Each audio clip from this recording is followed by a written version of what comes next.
Woo! Guys, good morning everyone. Tayo magluluto ng kiam kueh. Yan, ang tawag dyan kiam kueh. I-slice ko muna yan, tapos bago natin ipiprito. Guys, naghugas tayo ng kamay ha. Before hiwa-hiwa. Tsaka yung kutsilyo ng lasan. Tawag dito is kiam kueh.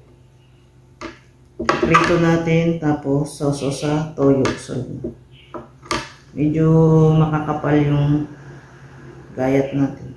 Yun, tara guys, samahan niyo ako magluto.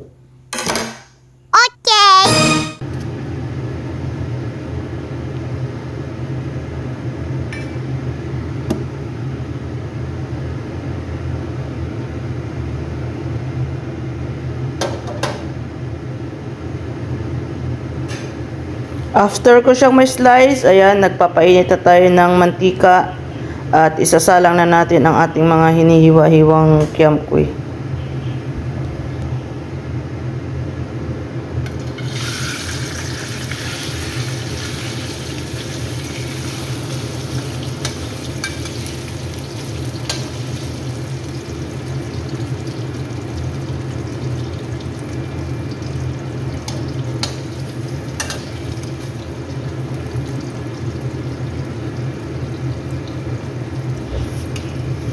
Sinasalang na natin yung ating hiniwa na kiam kueh sa mainit na mantika. Ang apoy nga pala dito is katamtaman lang, no? Low heat lang siya dahil baka masunog agad. So, dapat yan ay mahina lang siya para dahan-dahan lang siyang maluluto. Yan. Shout out dito sa Taiwan sa mga naka-encounter na ng ganito na kiam kueh na pagluluto. At comment nyo naman guys kung gaano kakapal ang paghiwa nyo sa akin, kasi para sa akin okay na yung ganyan, para hindi siya masyadong marami isa lang sa kawali, at sa mahinang apoy ko lang naman siya niluluto para na maluluto talaga siya ng maayos.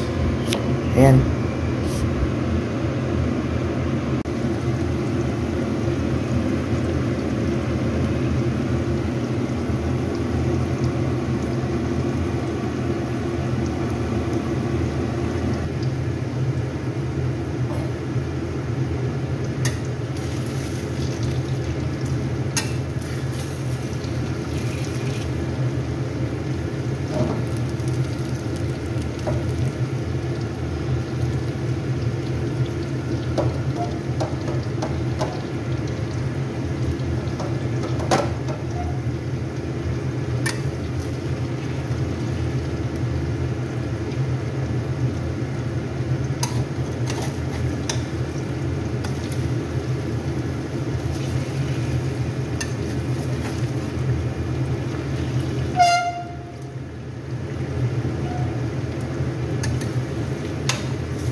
Wow!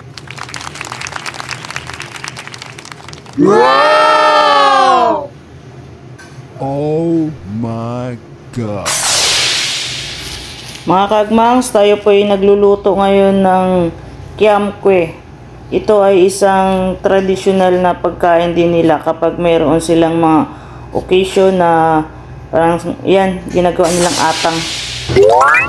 Dito kasi si anak ni ama, kaya hindi tayo masyadong makapag-vlog ng maayos. Aww.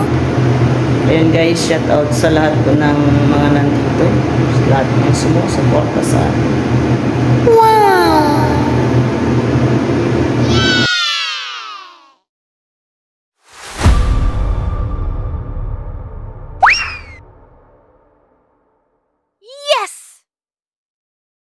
Okay.